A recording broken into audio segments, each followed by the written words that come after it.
Hello, my friend. Welcome to another episode of Shining Through. This episode is especially tender and dear to my heart, but it is for you women in the world because I know that connecting and being vulnerable and honest brings courage and healing.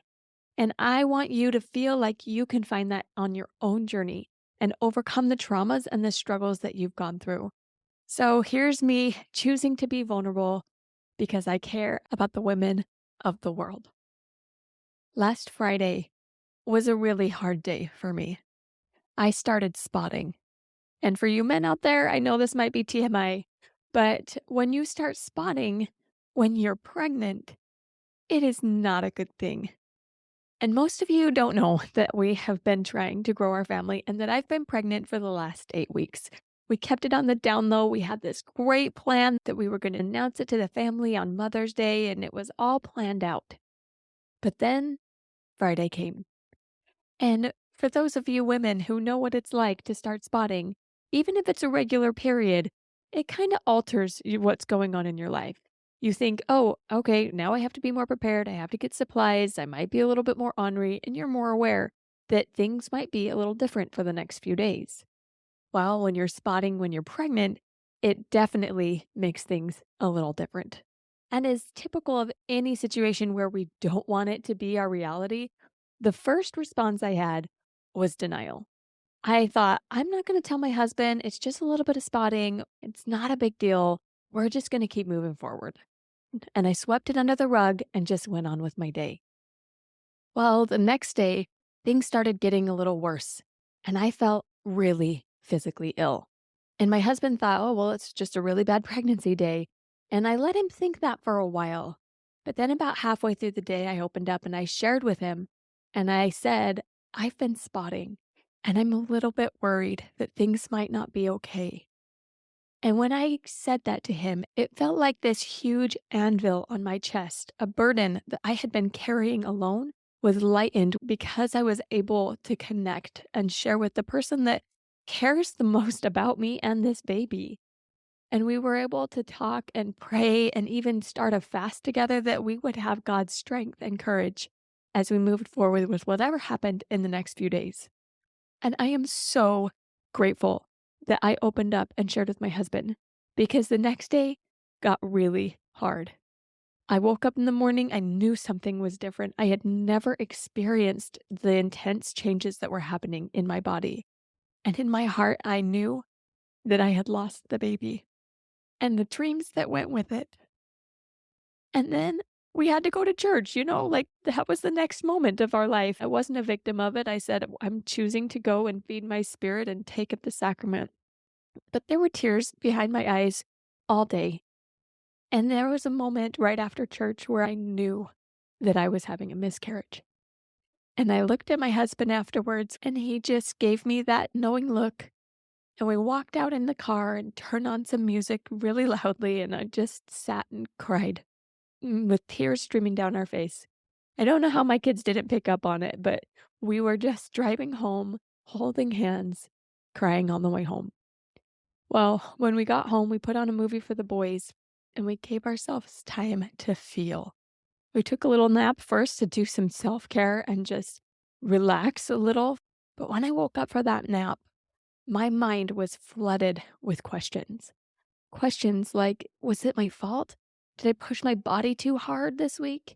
Or why did I tell people "Ugh, now I have to go back and tell them that I'm not pregnant anymore? And that is not what I want to do right now. I just want to hide in a corner and pretend like it didn't happen. Or questions that turned into frustration or anger.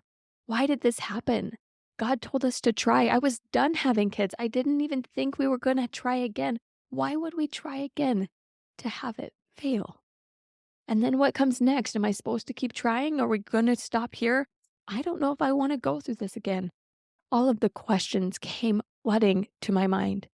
And with those questions came lots of tears. Tears that we knew well because they were trauma tears.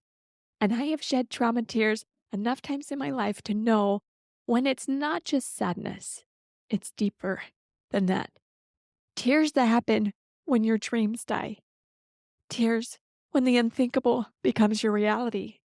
Tears when part of your heart that was reserved for something is now empty and feels like it will never be filled.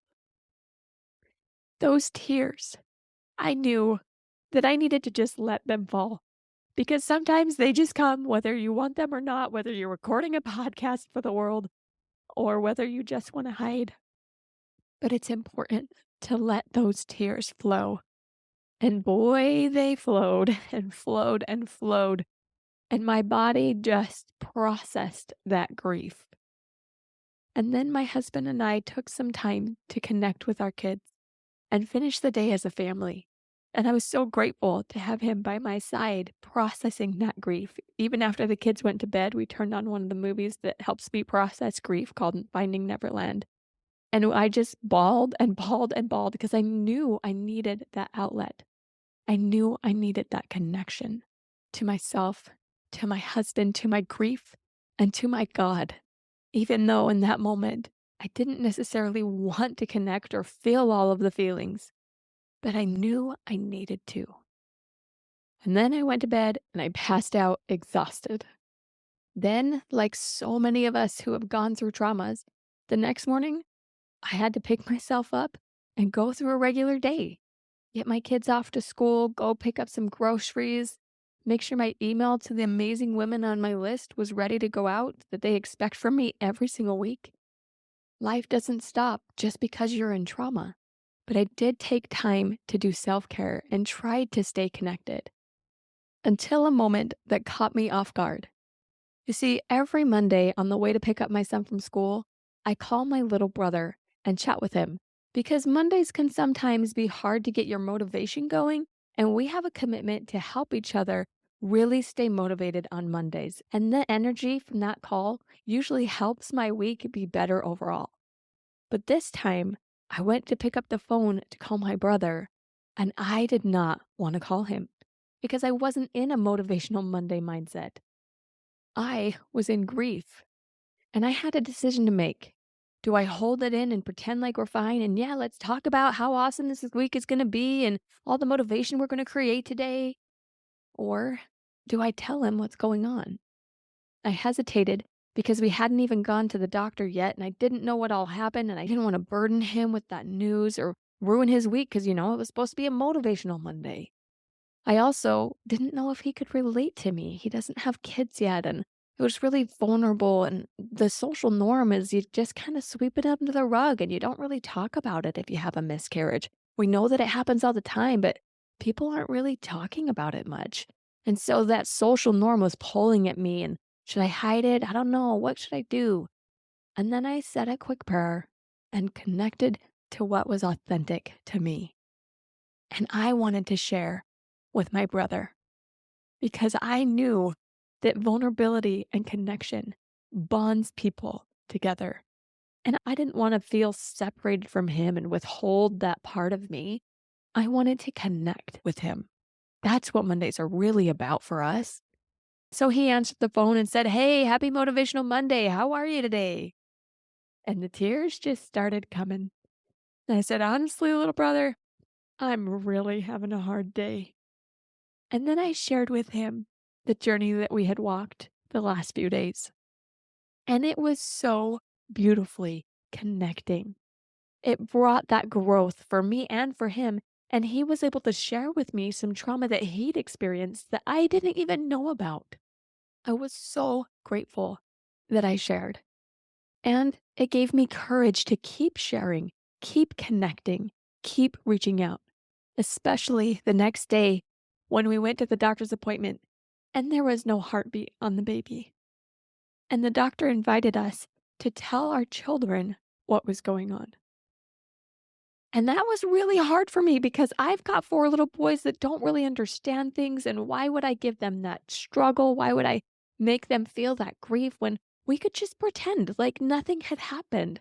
I could hide it. I had done it on Sunday. They didn't know what was going on.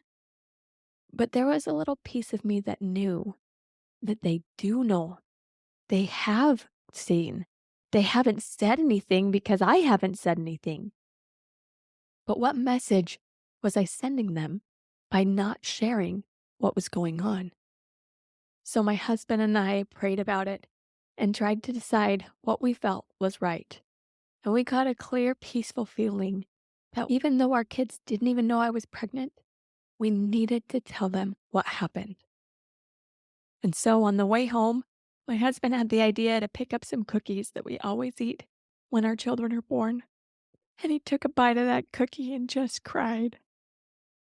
And it was a sweet, tender moment watching him hand those cookies to each of my children that day and talk about the beauty of celebrating life and about what we've been going through and why mom's been having a hard time lately and been sick and been working extra hours the past few months in her business so that everything would be ready for the baby. The baby that wasn't going to come anymore. And when we shared this with our children, my sweet little 4-year-old looked up at me and said, "Mom, that's sad." And I said, "Yes, sweet boy, it is sad, and it's okay that it's sad. And it's important for us to understand what to do with sad feelings." And we talked about grief and we talked about sorrow and the importance of joy and sorrow and how they can't be without each other. And then we even watched Inside Out as a family and talked about what they were experiencing in their own little lives and processed some things that they were holding. Then there was a moment where my sweet 10-year-old boy burst into tears. And I tried to get him to tell me what was going on, and he didn't want to say, and he wanted to hide, and he just told me he needed alone time. And I put my arm around him and said, "It's okay to be sad. Whatever's going on, you can share." And he looked up at me and he said, "Mom, I got sick. And then you got sick. And then we lost the baby, and I thought you were pregnant. And I was so excited. What if me getting you sick made you lose that baby?" And my heart just melted, and I was so, so glad that I had told him what was going on and shared with him vulnerably so that he could feel like he could share that fear with me too. And I told him it wasn't anybody's fault. It wasn't my fault. It wasn't his fault. The doctor said it even started to happen weeks ago before we got sick. And it was okay. It wasn't his fault. How many of us go through trauma and we feel like we're to blame? Or we have some sort of shame that festers inside of us, and we never really give it a voice. One of the women I connected with as I was telling them about this miscarriage shared with me that she had had a miscarriage once when she didn't think she wanted any more children and she was unexpectedly pregnant and she felt upset about that pregnancy. And she ended up miscarrying, and it was so traumatic for her, thinking that she had caused it. And she'd never really processed that. How would that experience have been different for her if she had opened up and shared that fear like my son?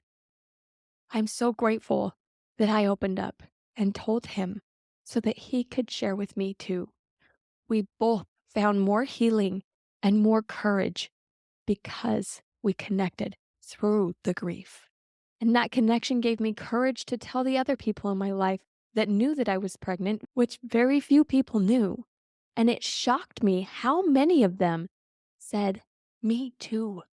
Woman after woman that I shared my experience with over this past week has told me that they had a miscarriage or they'd struggled with infertility and how much harder it was than they expected. It definitely was the same thing for me. I thought it was such a normal thing that it wasn't such a big deal, but it stopped my world, and it was definitely traumatic. And hearing their stories, so many of them hadn't really opened up and shared much, or they hadn't processed what it was that they had experienced. One woman told me that she was on a sports trip for the weekend away from her husband, away from her family, and just had her one young son with her when she started miscarrying. And she had to drive that long trip home by herself while in physical pain and tears just streaming down her eyes, praying that she could make it home. Doing that drive alone was so hard for her. Even my own mother, who I knew had 2 miscarriages, told me a story I had never heard before.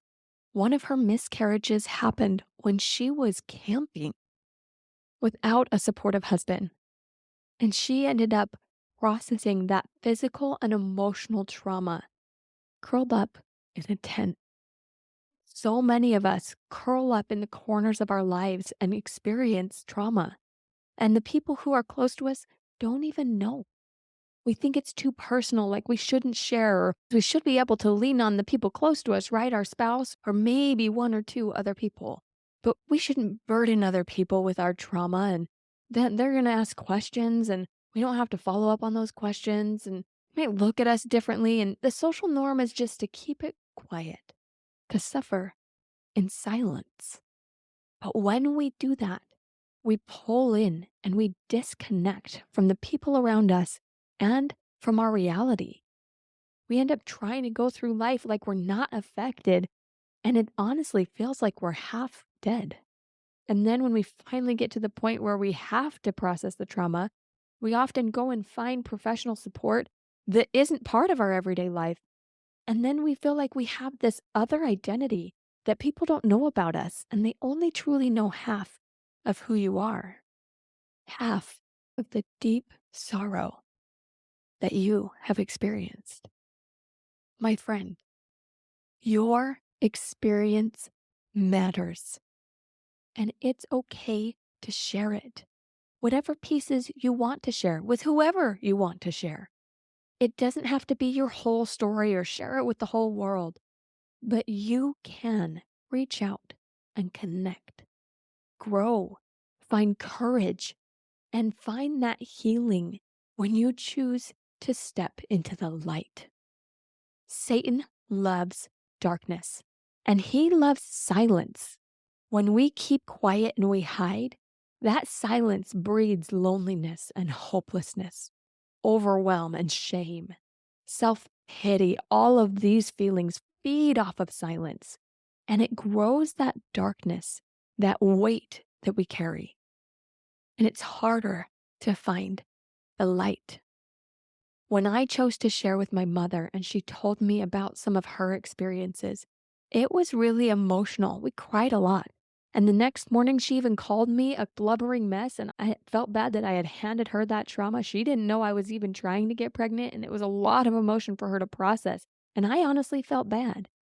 But then later that day, she called me back and she said to me, "Thank you so much for sharing your burden with me. I spent all day writing in my journals and thinking about my own experience that I realized I had never really processed and healed. I didn't have the tools back then to realize how traumatized I was and how hard it was to go through that alone."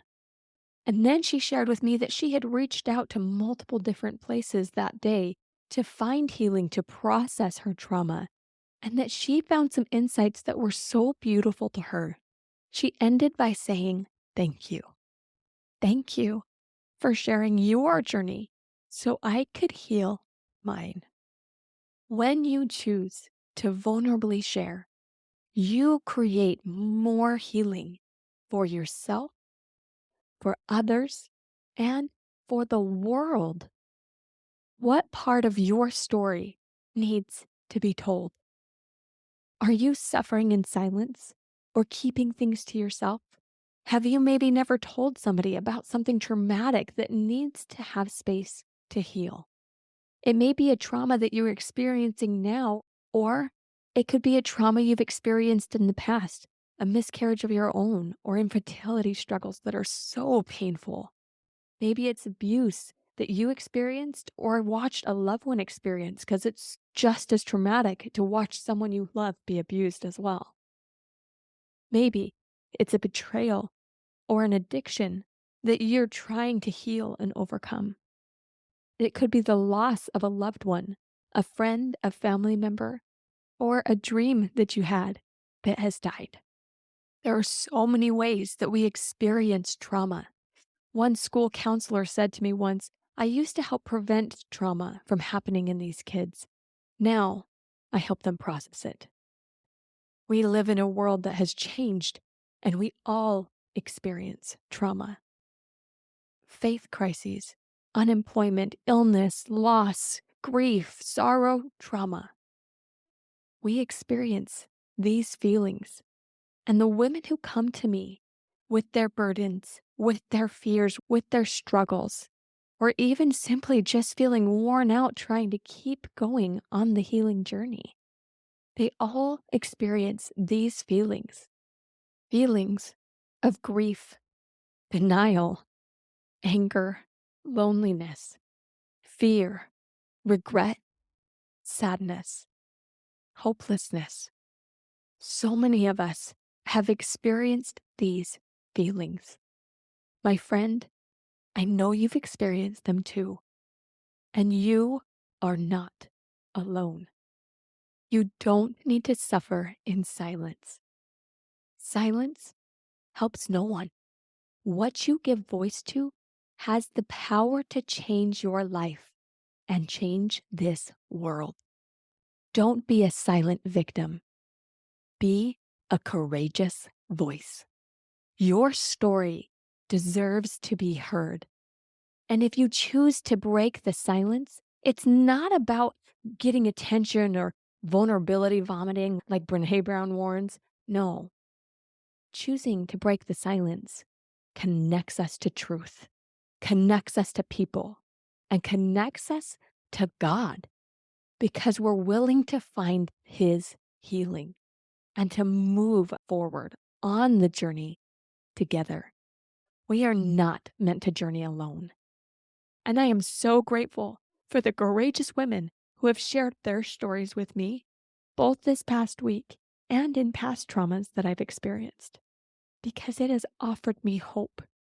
Hope that I'm not alone, because I know I'm not. And neither are you. Don't be a victim. Be a voice.